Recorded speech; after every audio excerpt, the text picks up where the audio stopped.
Hola amigos y seguidores de Alfa y Omega. Hoy estamos nuevamente junto a ustedes con un nuevo programa sobre personajes destacados bíblicos. Hoy vamos a estar hablando acerca del patriarca Abraham. Y hay bastante por lo que decir, lo que hablar, lo que contar. Así que vamos a entrar directamente en el tema. El patriarca Abraham nace alrededor del año 2166 a.C. y muere en el año 1991 a.C., obviamente, a la edad de 175 años, como lo atestigua Génesis 25:7. Tuvo dos hermanos, Nacor y Harán, de los cuales hablaremos un poco más adelante, y su padre se llamó Taré. El nombre de su madre lo desconocemos por completo. Podríamos hablar largo y tendido acerca del camino de Abraham, de cómo salió de la lejana Caldea para ir a Canaán, etcétera, etcétera. Sin embargo, me quiero centrar un poco más en el aspecto que más deberíamos recordar los cristianos, y es el que Abraham se convirtió en el padre de la fe, no solo para el pueblo judío, sino también para nosotros los cristianos. El libro de Hebreos lo menciona como uno de los héroes de la fe, tal vez el principal, y de seguro fue el primero en poner la fe en acción, porque como conocemos muy bien la historia, y se ha repetido miles de veces en las iglesias, que él abandonó su tierra y se fue a una tierra desconocida.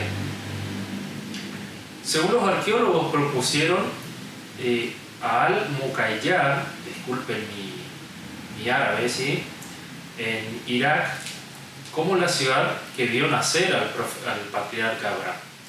Allí se encuentra el famoso Sigurat de Ur, un lugar de culto al dios lunar Nana. Existen dos posiciones para que la familia de Abraham haya abandonado Ur. Una es que emigrantes desde Canaán llegaran allí, tal vez por las tierras fértiles que allí había. A ese lugar se lo conocía antiguamente como la media luna fértil. Y al verse superado en número, muchos decidieron emigrar. La segunda posición es que muchos guerreros provenientes del noreste atacaron la zona y destruyeron los poblados, debiendo abandonar el lugar, obviamente, a toda prisa, ¿sí? En Ur se han encontrado ya en 1854 muchas tablillas que atestiguan que efectivamente sí era la Ur bíblica. Al finalizar la Segunda Guerra Mundial, el Museo Británico y la Universidad de Pensilvania dirigieron investigaciones en ese lugar, aunque muchas cosas de valor ya habían ido a parar al mercado negro.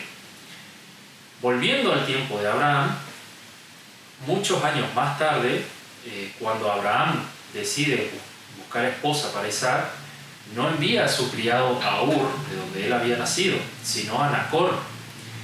Entonces algunos interpretan que este era un poblado muy cercano a Harán y que pudo haber sido fundado por el hermano de Abraham, ¿sí? Pero si vamos a Génesis 25:20, dice lo siguiente. Vamos a buscarlo. Génesis 25:20.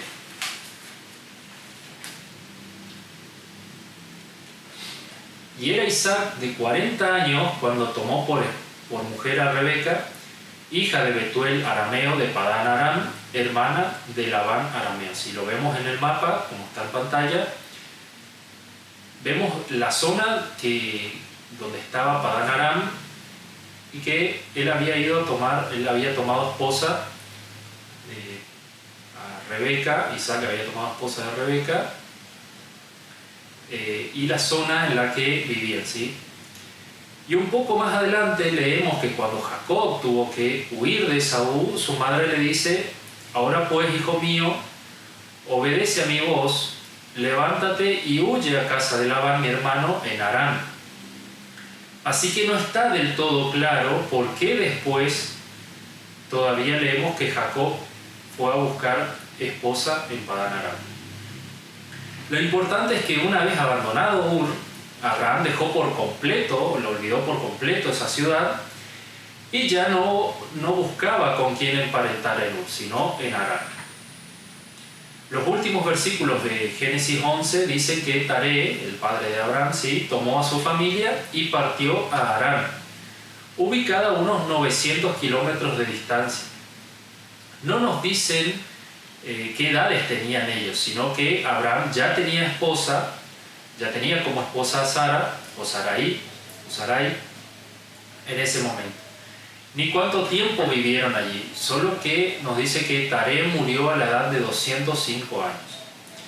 Dice Génesis 12:1, pero Jehová había dicho a Abraham: vete de tu tierra y de tu parentela y de la casa de tu padre a la tierra que te mostraré. Y en el versículo 4, y se fue Abraham como Jehová le dijo, y Lot fue con él, y era Abraham de edad de 75 años cuando salió de Harán. Y luego el versículo 5, tomó pues Abraham a Sarai su mujer, y a Lot, hijo de su hermano, y todos los bienes que habían ganado y las personas que habían adquirido en Harán, y salieron para ir a la tierra de Canaán, y a tierra de Canaán llegaron. Esto nos hace suponer que estuvieron un tiempo considerable en Harán trabajando, ¿no? Porque adquirieron bienes, adquirieron animales, adquirieron personas, esclavos, ¿no? Es decir, que Dios no llamó a Abraham en Ur, como comúnmente se cree, ¿sí?, sino en Harán. Aunque Dios mismo le dijo que lo sacó de Ur, un poco más adelante, en el capítulo 15, verso 7. Aunque puede referirse a que Dios ya había dispuesto todo para sacarlo de allí. Al haber muerto su padre Taré, Abraham, como hermano mayor, ¿no?, o al menos eso suponemos porque es nombrado antes que sus hermanos, o solo porque es el héroe de nuestra historia, ¿no? Pero si él era en realidad el hermano mayor, él debía convertirse en jefe del clan. Pero Dios le llamó a que dejara a sus parientes y responsabilidades en esa tierra, repudiando su herencia y derechos familiares. Aunque también está la posición de que Harán era el hermano mayor y murió antes que su padre, ¿no? Pero no podemos estar del todo seguros. Entonces, si Harán era el hermano mayor y murió antes que todos ellos, pudiera ser que Abraham era el segundo, entonces a él debería recaerle como jefe del clan. Pero así él es un poco llamativo también que si él tenía que ser el jefe del clan y él repudia eso, por lo general los familiares también lo repudian a él, como un extranjero, lo toman como un gentil, como alguien no deseado, ¿no? ¿Sí? Así que bueno, entonces nuestro héroe deja a su familia y se va hacia la tierra de Canaán. El viaje desde Harán a Siquem era de unos 650 kilómetros de distancia, ¿sí? Luego de vivir un tiempo en Canaán, ocurre esa sequía que lo obliga a trasladarse a Egipto. Y a pesar de tener a Dios de su lado, se muestra bastante cobarde frente a su seguridad, diciéndole a Sara que dijera que él era su hermano para que no lo mataran.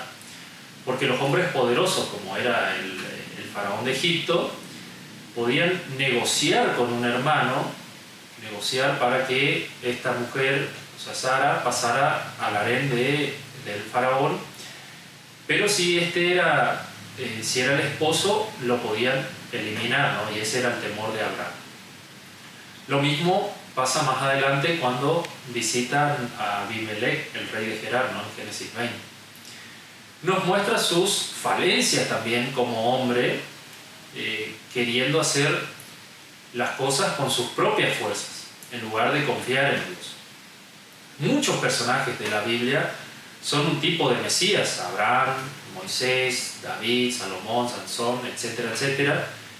Pero todos ellos fallan en pruebas como esta, ¿no? Lo que nos enseña que un Mesías engendrado por ambos padres carnales era imposible. El Mesías debía ser espiritual, debía descender de lo alto. Obviamente, nuestro Señor Jesús fue parte espiritual y parte carnal, debía nacer en carne, debía nacer bajo pecado, pero con una semilla espiritual, digámoslo así, ¿no?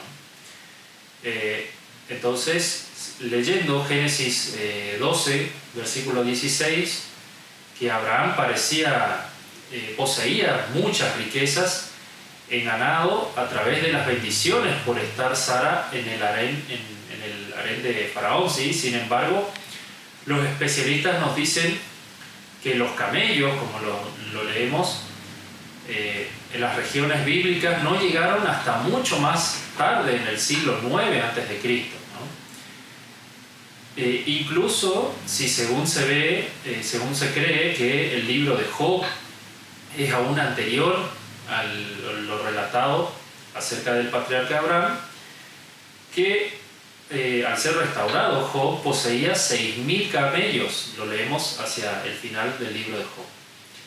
Pero se han encontrado en Egipto inscripciones o petroglifos, como se los llama, que son dibujos hechos en las rocas que datan del año 2900 a.C., o sea, como casi 2000 años antes de Abraham, ¿sí? Es decir, unos 1000 años antes que Abraham estuviera en Egipto. Ya en el capítulo 13, durante la separación entre Abraham y Lot, ocurre algo particular. Dios le había prometido a Abraham toda la tierra, ¿sí? Le había prometido toda la tierra. Sin embargo, él le deja a Lot elegir qué porción quería para él. Y dice lo siguiente en el capítulo 13, versículos 10 en adelante. Y alzó sus ojos y vio a toda la llanura del Jordán, que toda ella era de riego como el huerto de Jehová, como la tierra de Egipto en la dirección de Zoar, antes de que destruyese Jehová Sodoma y Gomorra. Entonces los escogió para sí toda la llanura del Jordán, y se fue Lot hacia el oriente y se apartó el uno del otro. Lot elige una tierra hermosa para pasturas, pero se parecía al jardín del Edén. Pero esto era antes de que Dios destruyera Sodoma y Gomorra. Hoy es una tierra infértil y deshabitada, ¿no? Pero nos muestra lo que era anteriormente la tierra de Sodoma y Gomorra, algo espectacular, un hermoso lugar, ¿sí? Pero no importaba la tierra que eligiera Lot, Dios le vuelve a confirmar que esta tierra sería suya, ¿no? En el capítulo 14, los reyes provenientes de Sinar, o de la tierra de donde vino originalmente Abraham, estos que atacaron, los reyes que atacaron la zona de donde vivía Lot, se ve que durante mucho tiempo se ha tratado de demostrar si estos reyes existieron en realidad, los reyes de Sinar que vinieron a la guerra de Kedorlaomer, como se lo suele conocer, si estos existieron en realidad. No se los pudo ubicar exactamente en ese tiempo, aunque sus nombres sí fueron encontrados en algunas tablillas.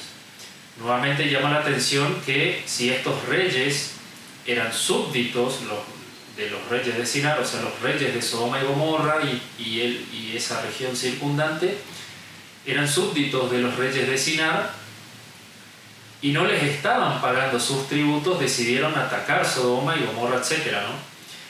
Es porque esta era, como dije anteriormente, era una tierra rica seguramente, tanto en pasturas, en ganado, y de seguro también en oro, plata, en esa clase de especies, ¿no? Lo más probable es que estos reyes utilizaran el camino del rey, que era una ruta comercial que unía las regiones de Babilonia con Egipto, y que los propios hebreos durante el éxodo quisieron utilizar, pero el rey de Edom no se los permitió, y ya sabemos el final del rey de Edom allí, ¿no? En el verso 14 nos dice que Abraham armó a sus 318 criados luego de que estos reyes habían atacado Sodoma y Gomorra y demás, y se llevaron muchos esclavos, ¿no es cierto? Y entre ellos estaba su sobrino Lot. Entonces Abraham armó a sus 318 criados nacidos en su casa. Puede no parecernos mucho, ¿no?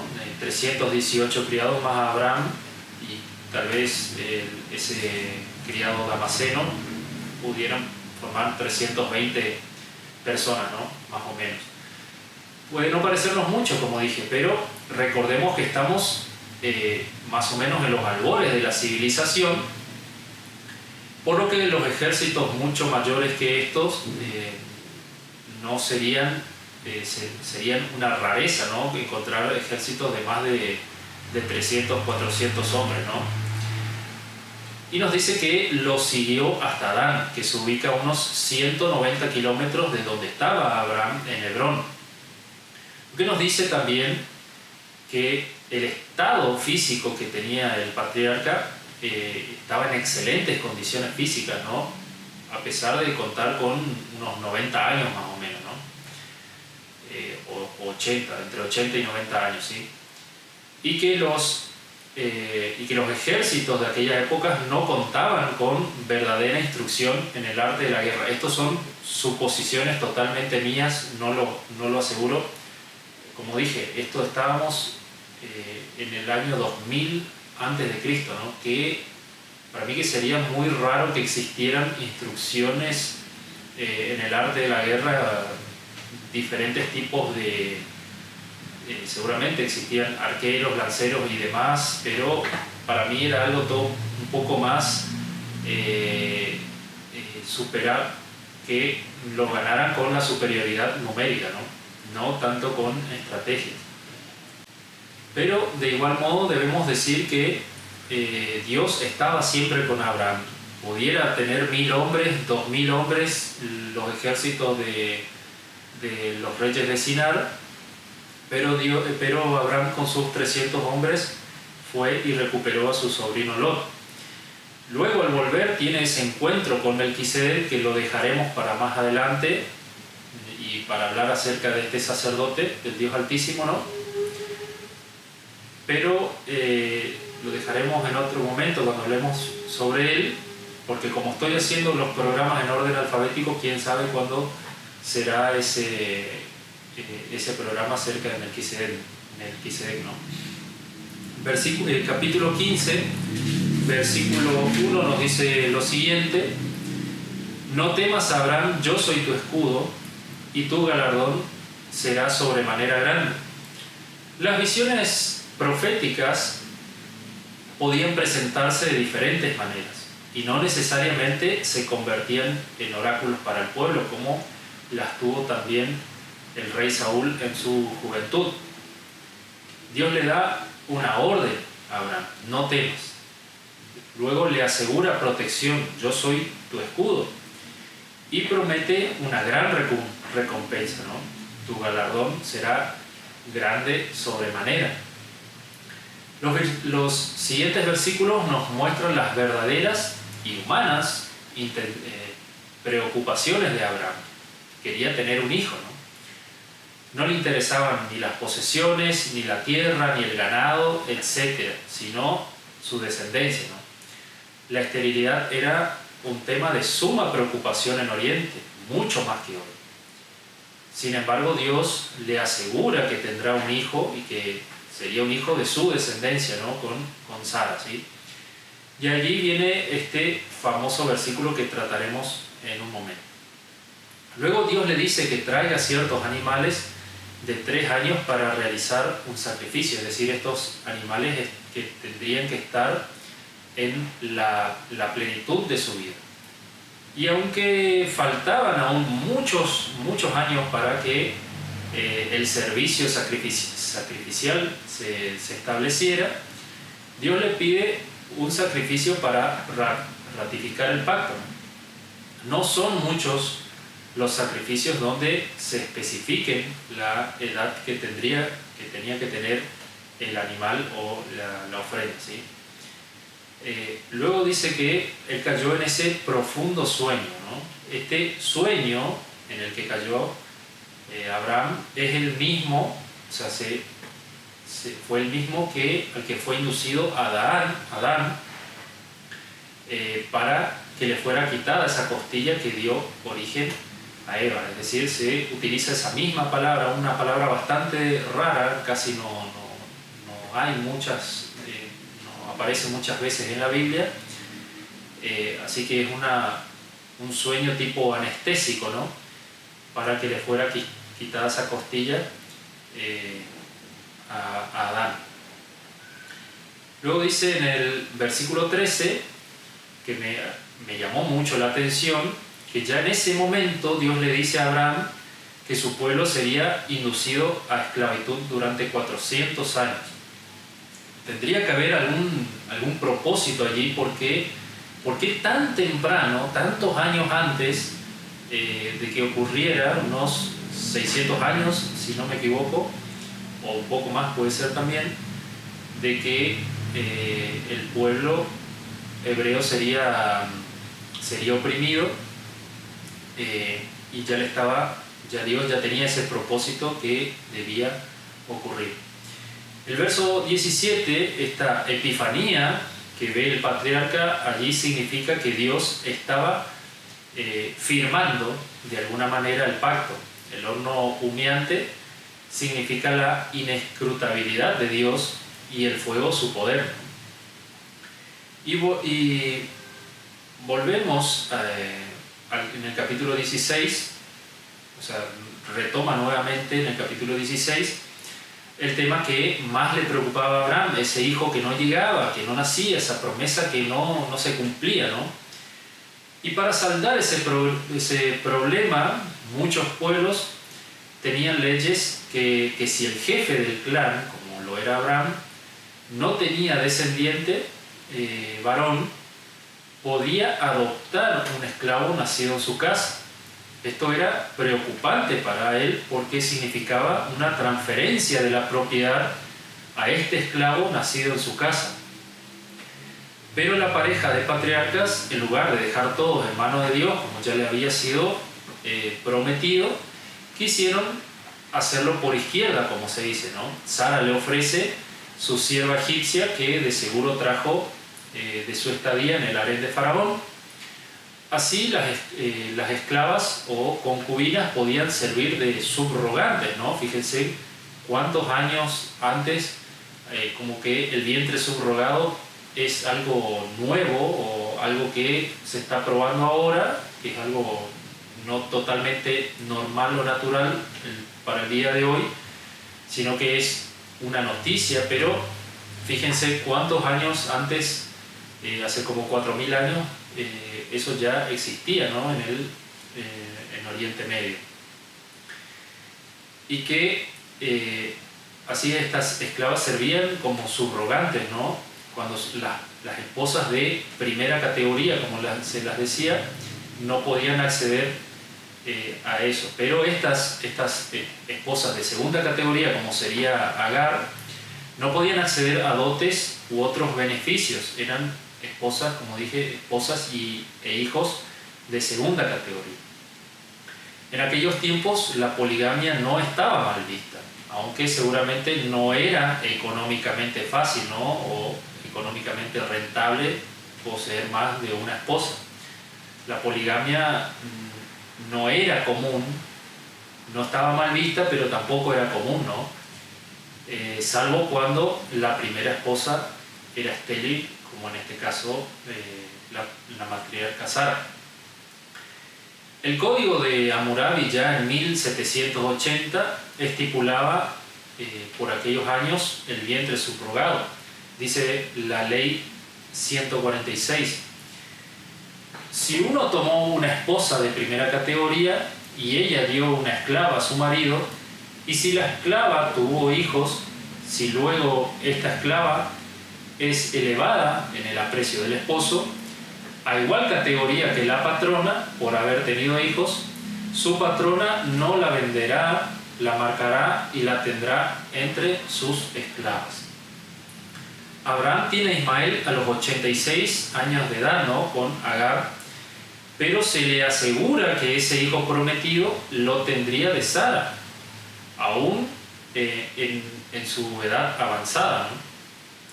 Y recién a los 100 años, es decir, 13 años después de nacer Isaac, lo que nos demuestra que Dios tiene sus tiempos, ¿no? Estos serían los medio hermanos de los hebreos y no los primos, como lo suele decir Sergio Bacari, ¿no? Del canal Un Bacari suelto en Israel. Me gusta mirar mucho porque muestra muchos lugares por ahí desconocidos de Israel. Creo que saca prácticamente un video por día y recorre muchísimos lugares, siempre mostrando con la palabra de Dios, mostrando los diferentes lugares, ¿no? Entonces, en el capítulo 17, este es el primer registro de que alguien se postrara a adorar a Dios. Y de ese mandato también nos aferramos nosotros cuando decimos que debemos doblar las rodillas ante Dios. Aquí también se da el cambio de nombre de Abraham, padre enaltecido, a Abraham, padre de multitudes. El nombre Abraham era un nombre muy común en Mesopotamia, así lo registran muchas tablillas. Se establece la circuncisión como señal del pacto entre Abraham y Dios, ¿no? Pero no es el propósito de este programa tratar acerca de un tema bastante difícil. Lo que sí hay que destacar es que, como siempre, Abraham obedece sin rechistar, sin decir nada, sin preguntar, porque poseía confianza plena en Dios, ¿no? A pesar de por ahí algunas dudas, no dudas, sino que por ahí quería, como no llegaba ese hijo que él tanto deseaba, y quiso hacerlo por izquierda, entonces tenía por ahí esas falencias como la tenemos todos nosotros, ¿no? Pero la circuncisión demuestra que para Dios no hay acepción de personas. Esto era uno de los propósitos de la circuncisión, ¿sí? Todos serían iguales ante Él, ricos, pobres, en igualdad social, ¿no? Este rito también se practicaba en otros pueblos de Oriente, pero que se lo hiciesen a los infantes al 8º día indica que había una alta tasa de mortalidad, y no solamente por motivos higiénicos. Se esperaba así, si el recién nacido sobrevivía esa primera semana, esos 7-8 días, se realizaba la circuncisión. Quiere decir que era un niño fuerte, ¿no? Que iba a nacer con fortaleza, y entonces se practicaba algo que lo dejaría débil por algunos días. Ya en el capítulo 18 ahora, durante el encuentro de Dios y los ángeles con Abraham, le agasajó con un banquete, si quieren leerlo, que todo lo que prepara Abraham para agasajar a sus invitados, ¿no? Con 20 kilos de pan, un becerro, y según leí, la mantequilla y leche que dice allí era como una especie de yogur, ¿no? Tal vez la palabra hebrea original, la verdad que no me puse a buscar, por ahí que se tradujo como mantequilla y leche, pero sea algo desconocido, pero se transliteró, como se dice, una palabra para que lo podamos entender mejor. Esto nos hace ver que gran anfitrión era el patriarca Abraham, ¿no? Que era muy distinto a lo que ofrece Lot cuando le llegan de visita a los ángeles, ¿no? Aunque prefirió igual que violaran a sus hijas antes que tocaran a sus invitados. Dios entonces les promete este hijo a Sara y se ríe, ¿no? Sara se ríe, y a pesar de esta falta de respeto a Dios, el mismo Dios ratifica su promesa. esta intervención de Abraham por Sodoma y Gomorra me hace pensar si nosotros estaríamos dispuestos a intervenir también por una ciudad pervertida de esa manera, por ejemplo Rosario, digamos,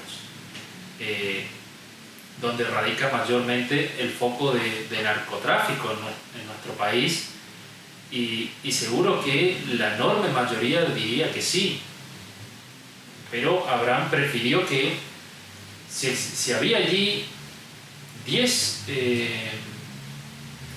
justos, prefería que por amor a esos justos no fuese destruida toda una ciudad pervertida como lo eran Sodoma y Gomorra.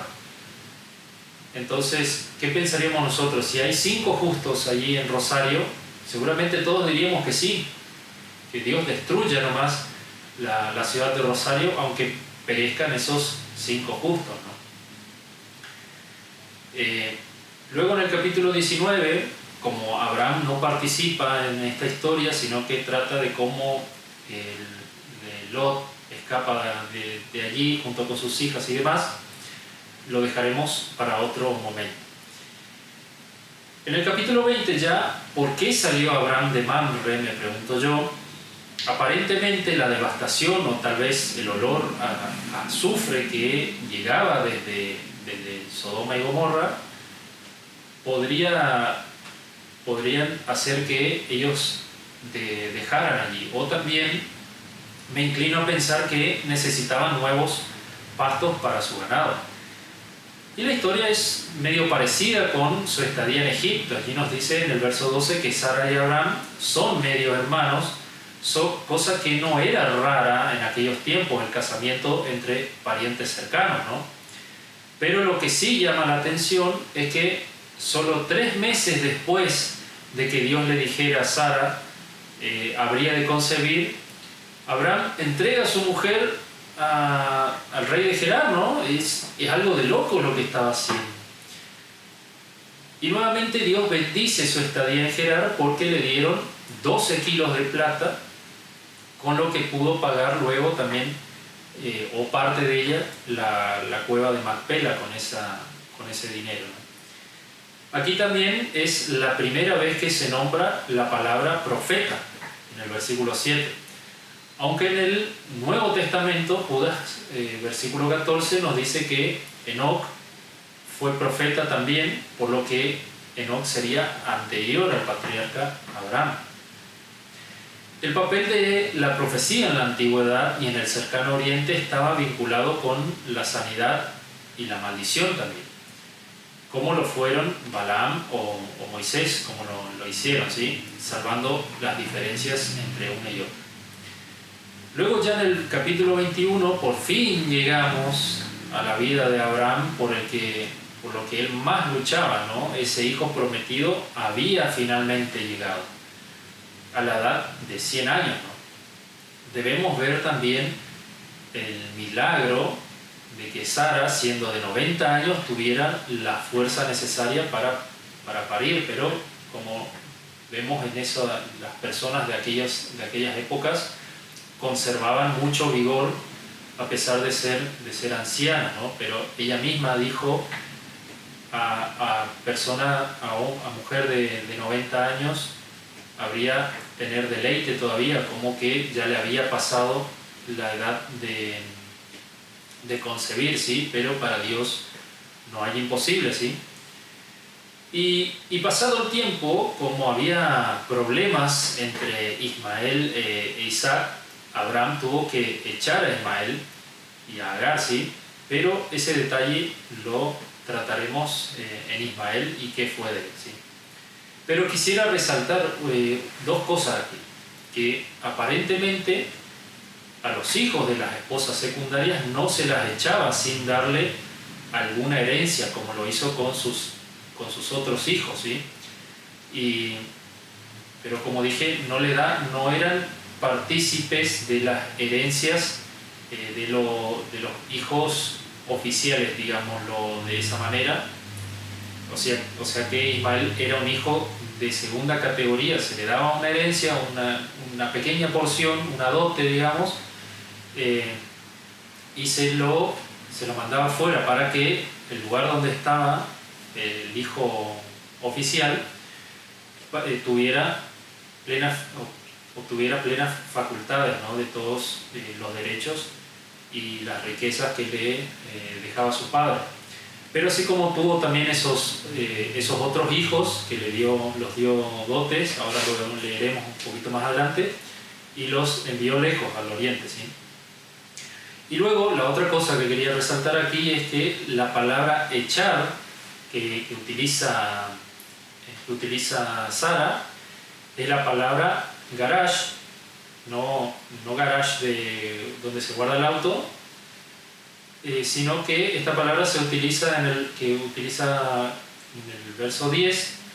Es una palabra no muy común en el Antiguo Testamento y es la misma que se utiliza en Génesis capítulo 3 versículo 24, cuando fueron sacados del jardín del Edén la primera pareja.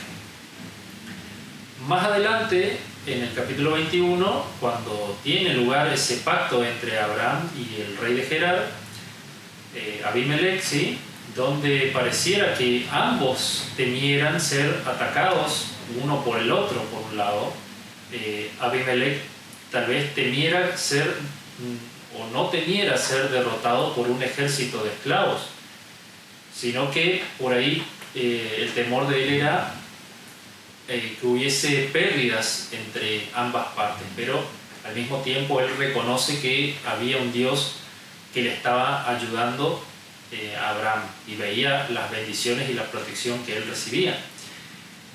Y Abraham sí le temió también en un primer momento, si no hubiese mentido a medias con respecto a que Sara era su hermana. Y el pacto que se dio cuando Abraham le entregó esas 7 corderas era la base para el nombre de ese lugar, ¿sí?, Berseba, que significa pozo de 7. Ya ahora en el capítulo 22, aquí llega un capítulo muy triste en la vida de Abraham. Dios le pedía que sacrificara al hijo por el que tanto había pedido y había orado, ¿sí?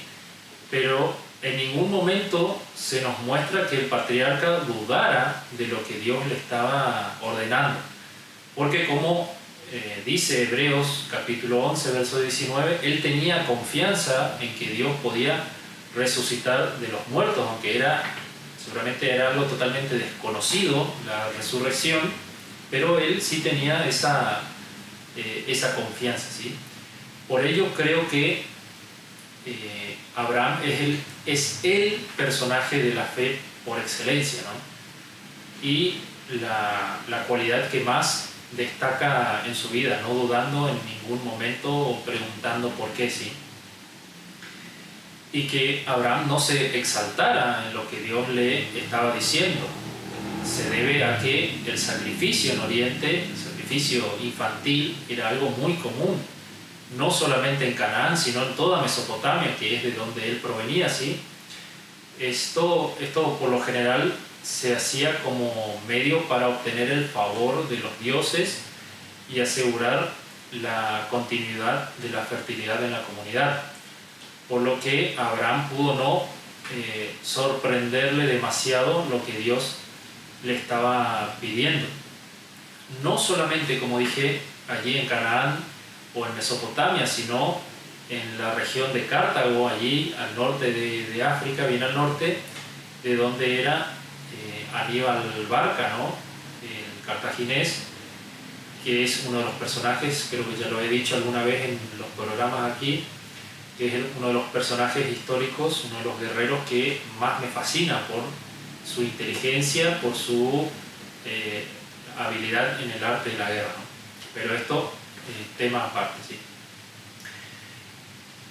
Y siguiendo ya en Levítico y en Deuteronomio encontramos numerosas veces donde la prohibición de sacrificio infantil, lo cual quiere decir que esto se seguía practicando en tiempos cuando la tierra iba a ser conquistada y sus vecinos lo siguieron haciendo, y aún ellos mismos, el propio pueblo de Israel, había caído en ese pecado, siendo contaminados con él.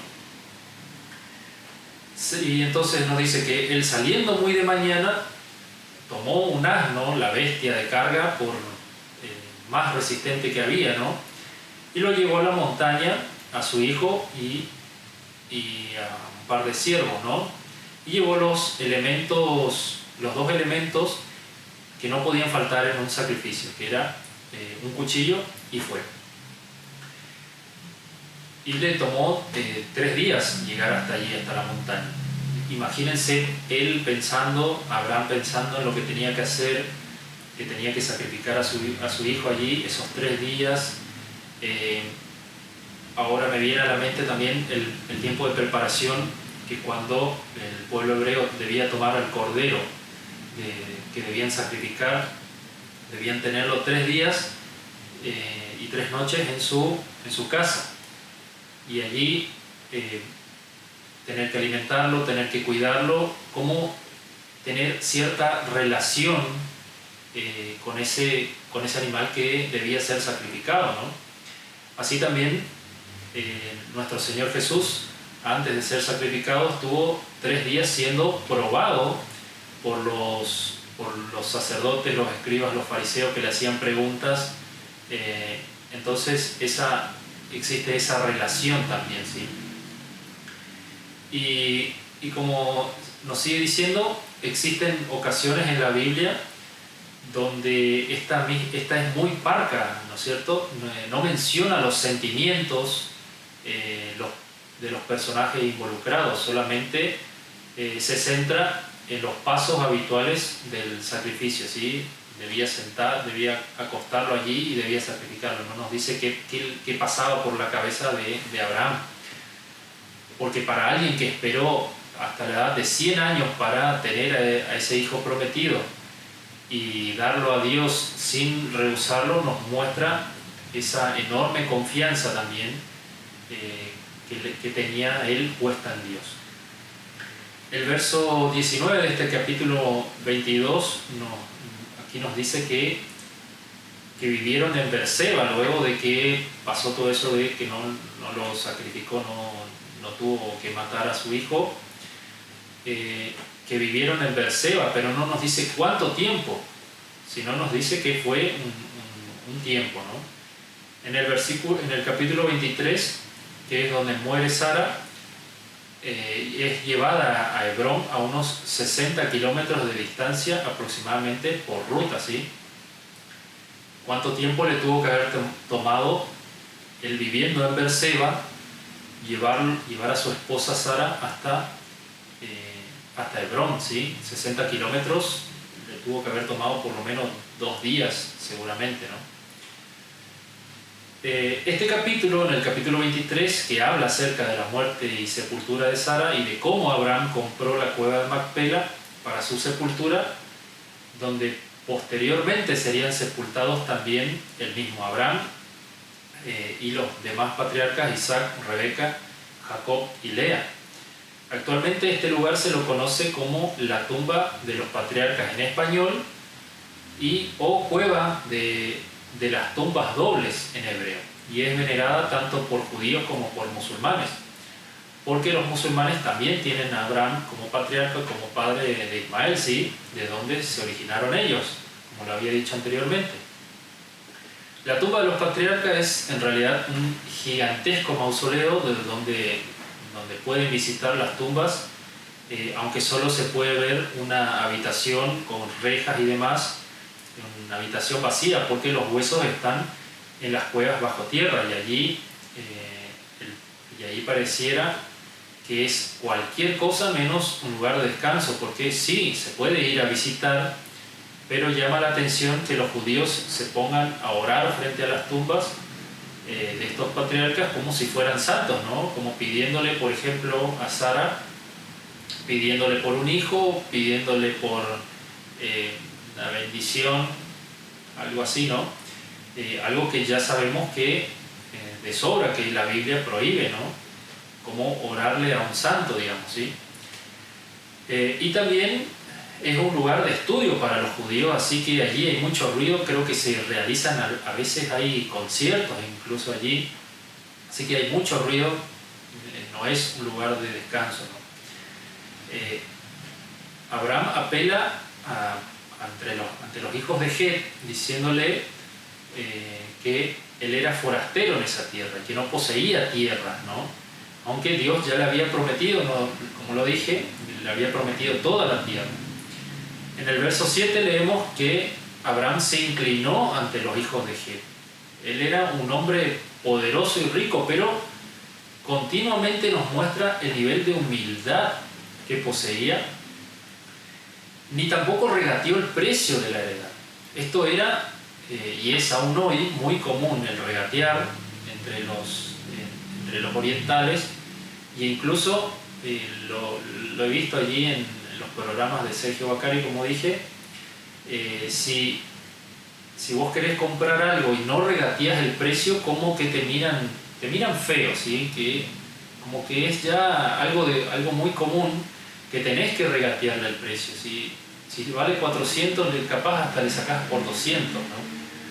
Pero porque ya es la costumbre, es así, ¿no? Algo totalmente desconocido para los occidentales, ¿no? Aunque las personas aquí suelen pedir que le bajes el precio, pero de manera que, y nosotros mismos, aquel que vende lo ve de mala manera a la persona que regatea, ¿sí? Así que también pelear por el precio hasta conseguir grandes rebajas es muy, como dije, es muy común.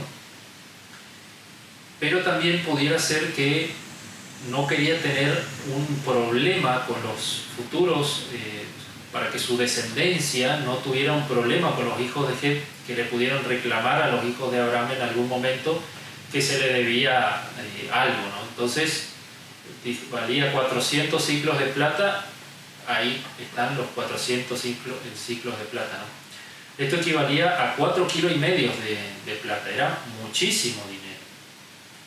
Lo que nos muestra nuevamente la riqueza que había adquirido el patriarca, las bendiciones a que había llegado, ¿sí? Ya en el capítulo 24, tiempo después de la muerte de su esposa, Abraham decide buscar esposa para su hijo, ¿sí? Ya tenía 40 pirulos, 40 años tenía Isaac, y envía a su criado a la tierra donde había visto por última vez a su hermano, ¿sí? Que se había enterado de que tuvo familia, ¿sí? Le había llegado esa noticia de que su hermano había tenido descendencia. Entonces envía a su criado, que le hace prometer, le hace poner la mano abajo del muslo, diciéndole que debía traer a la muchacha y no llevar a su hijo allá. Dios le había prometido esa tierra. Así que esta parte vamos a saltearla para tratarla en Isaac, seguramente, o en Rebeca de última, ¿no?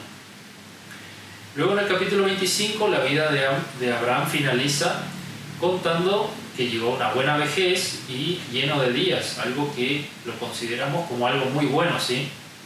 Pero antes nos dice que tuvo otros 6 hijos con Cetura, lo que indica que aún tenía vigor a pesar de esa edad. A esto los despidió, como dije hoy, dándoles dones y enviándolos hacia el sur, aunque diga que es hacia oriente, a lo que hoy es el norte de Arabia Saudí. Al morir Abraham, sus hijos Ismael de 89 años e Isaac de 75, lo sepultaron en el mismo lugar que Sara, lo que indica que las asperezas que tenían Isaac e Ismael ya se habían disipado, ¿no? E Isaac se mudó hacia la zona del viviente que me ve, donde la madre de Ismael había visto al ángel aquella vez, ¿sí?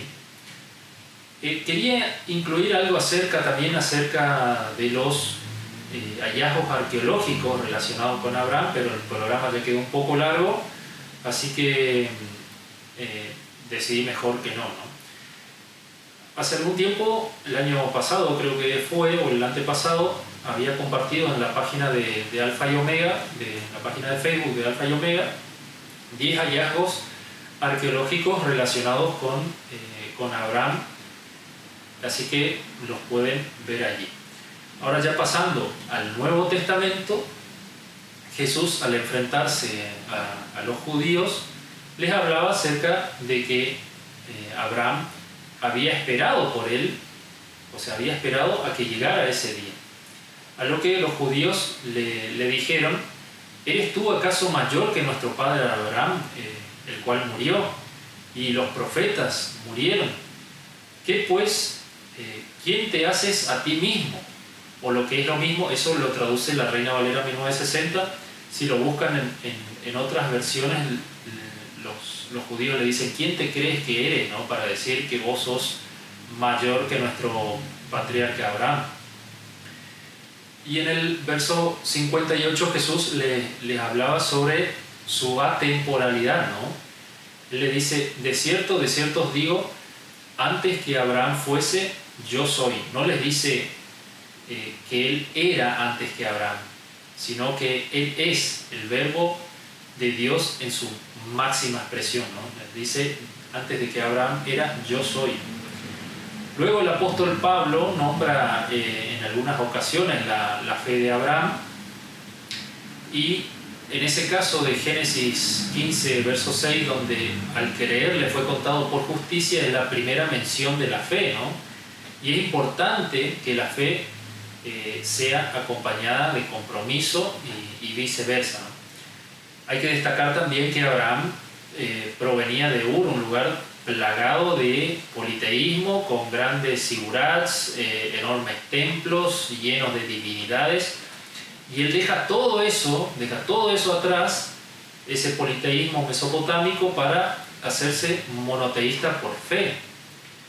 Para Pablo es más importante la promesa de descendencia en la nación de Israel y los gentiles, y no se enfoca tanto en la promesa de poseer la tierra. En la alegoría de Sara y Agar de Gálatas capítulo 4, nos dice el apóstol que somos hijos de Sara, es decir, hijos de la libre y no de la esclava, y pone a los gentiles dentro de esas promesas. Gálatas, ya que no leí mucho, aunque el programa quedó largo y no leí muchos versículos, vamos a leer Gálatas capítulo 3, el verso 28. Así que ya no hay judío ni griego, no hay esclavo ni libre, no hay varón ni mujer, porque todos vosotros son uno en Cristo Jesús. Lo que debemos aprender de este versículo es que no es importante nacer como judío, ni ser judaizante, ni guardar las fiestas judías, sino que Jesús nos hizo aceptos al Padre mediante su sangre. Todos estamos bajo la protección de la sangre de Jesús. Romanos capítulo 4, versículo 9, la parte B, dice: porque decimos que a Abraham le fue contado por la fe por justicia.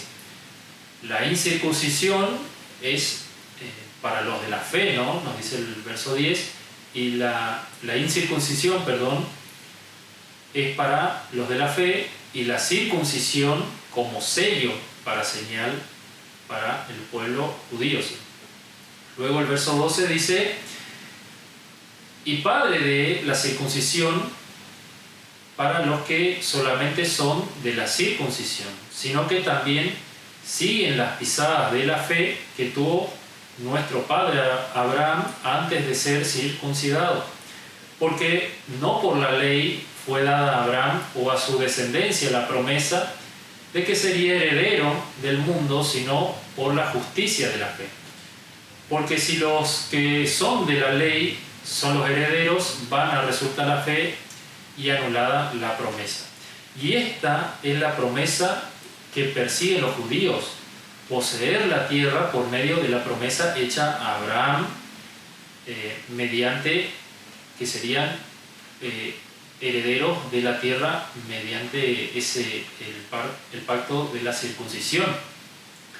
Y nuestra esperanza es mucho mejor, porque poseeremos la tierra mediante la promesa de nuestro Señor Jesucristo.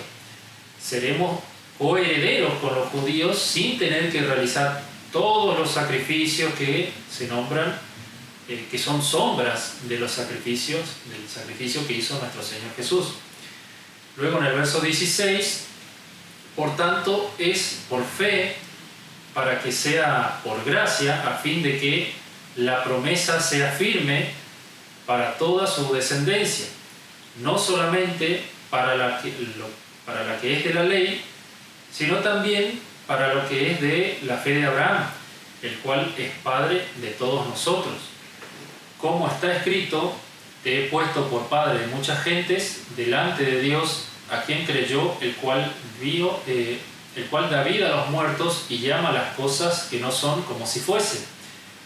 Él creyó en esperanza contra esperanza, para llegar a ser padre de muchas gentes, conforme a lo que se le había dicho: así será tu descendencia. Y no se debilitó en la fe al considerar su cuerpo, que estaba ya como muerto, siendo de casi 100 años, por la esterilidad de la matriz de Sara. Tampoco dudó por incredulidad de la promesa de Dios, sino que se fortaleció con fe, dando gloria a Dios, plenamente convencido de que era también poderoso para hacer todo lo que le había prometido, por lo cual también su fe le fue contada por justicia. Así que espero que haya quedado claro, le haya parecido interesante acerca de la vida de Abraham, el padre de la fe. Dios nos pueda bendecir muy ricamente, es mi deseo. Muchas gracias y hasta la próxima.